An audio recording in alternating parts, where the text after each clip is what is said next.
It's that time of year that we're harvesting jalapenos in the garden. We've got a really great crop again this year.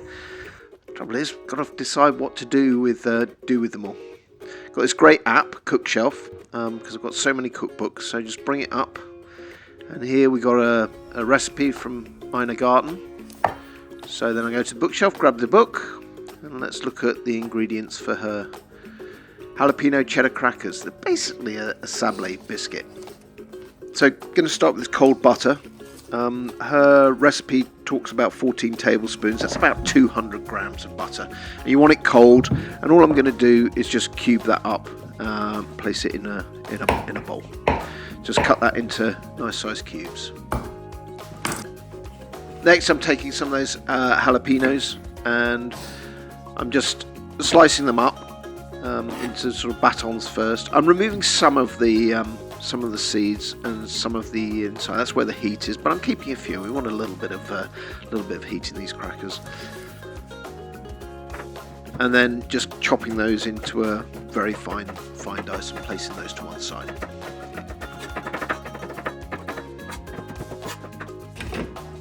Into the food mixer, I'm going to put 2 cups of all-purpose flour. That's about 250 grams. Good pinch of salt. And then we're going to put that cold cube butter in. Pop the lid on. There we go. And then I'm just going to pulse it until that is all combined. And what you're looking for is little globules of the butter throughout the flour. It almost have I guess the best way to describe it is like a sand texture.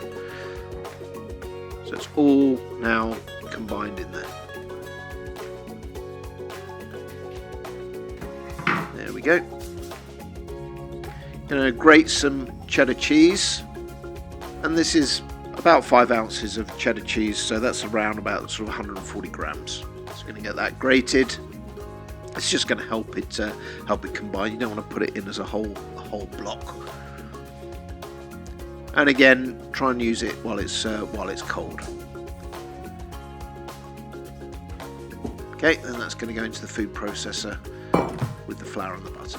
And again, we're going to pop the lid on and then pulse that through until it's all combined. Once that's all combined, I'm going to add in those diced jalapeno peppers. And it's probably, I think I've got 6 jalapenos there, depending on the size. One thing I forgot, good pinch of baking powder. Really, that should have gone in with the flour early on, but I think it will still work. So pop the lid back on and let's give that one more blitz. Now the jalapenos will have some liquid in it, so that's why I do this first before adding cold water. But once that's all combined, I'm just going to add cold water until it all literally just comes together. And I used, I think, about 3 tablespoons of water there, and you saw me just squeezing it there, it came together.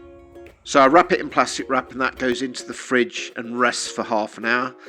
Once half an hour's up, we bring that out. I lightly flour a surface, just spread that around on the surface, and then we're going to take the rested dough and begin to roll it out.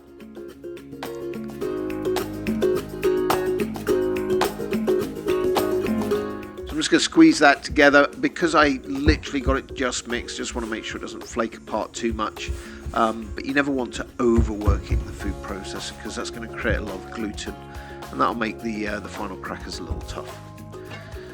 So dust my rolling pin and then just begin to roll it out. And I'm looking for something that's maybe a centimetre, half a centimetre high. Once it's done, you'll see as I keep rolling and turning, and you can probably see the flecks of that wonderful jalapeno running through each one. Once it's rolled out, I'm just going to cut out discs of the jalapeno, and I'm putting that onto a baking sheet. I've got a sill pat down, but you can always just use greaseproof paper. Quite a high fat content in these sablé biscuits or crackers, so the chance of them sticking is actually pretty low. So just lay those all out.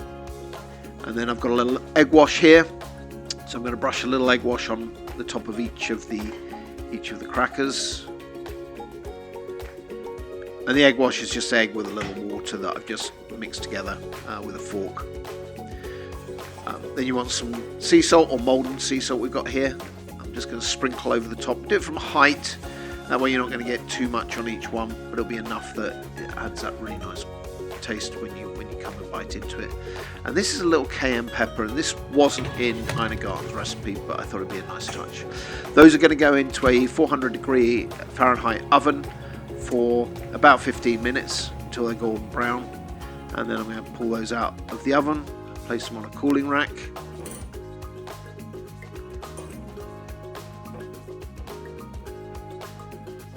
There we go.